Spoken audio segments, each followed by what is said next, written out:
Thank you, Deputy Speaker. I want to thank my good friend, the member for Adelaide, for this motion. I want to acknowledge his long-standing support for the people of Ukraine and the Ukrainian Australian community in his electorate and across the country.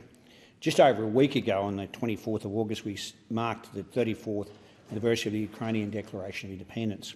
It's wonderful to see the Ukrainian community sharing the occasion with Independence Day events around Australia, many of which were attended by MPs and senators, including in Brisbane. At the same time, it was a bittersweet moment and a poignant reminder of the courage and resilience of the Ukrainian people in the face of Russia's illegal, immoral and unprovoked full-scale invasion of their country. I wanted to take this opportunity to reiterate Australia's strong and steadfast support for Ukraine and its people.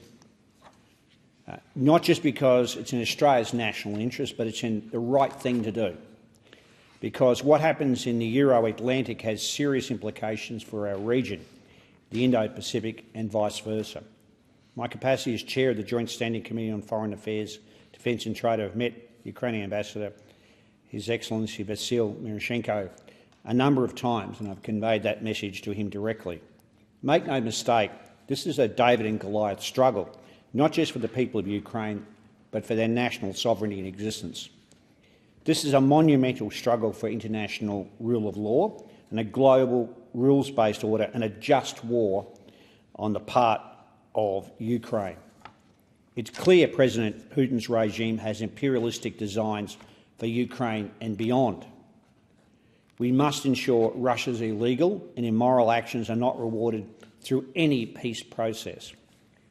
Australia supports all meaningful progress towards a just and enduring peace in Ukraine and for the broader security in Europe.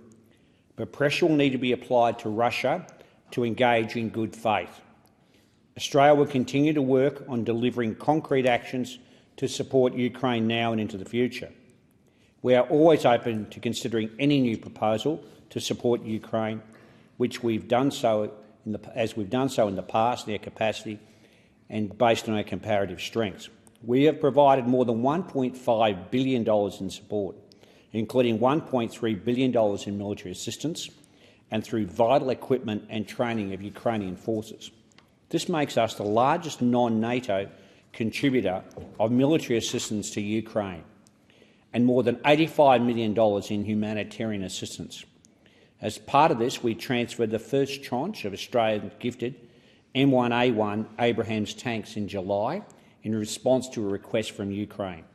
The Australian Defence Force also continues to contribute to multinational efforts to train Ukrainian military personnel under Operation Kudu. I met with the Australian ADF personnel based in southern England who are training Ukrainian citizen soldiers part of Operation Interflex, and I spoke with Ukrainian translators and Ukrainian troops. I did this as part of a parliamentary delegation to the UK in 2023. The ADF personnel who were there are committed, like the Australian public, to training thousands of these Ukrainian citizen soldiers. We've in fact trained about 3,000 of their soldiers. And Australia is open to working with other countries, as we've done so, in that effect and operation. Australia will consider any further request to contribute to future peacekeeping efforts in support of a just and lasting peace, which we all want for Ukraine. We have, as a country, a proud tradition of supporting peace through 80 years of contributions to international peacekeeping missions. Of course, peacekeeping missions, by definition, require a precondition of peace, and that's why we support all meaningful progress towards a just and enduring peace in Ukraine for the broader security of Europe. The future of Ukraine cannot be decided without Ukraine.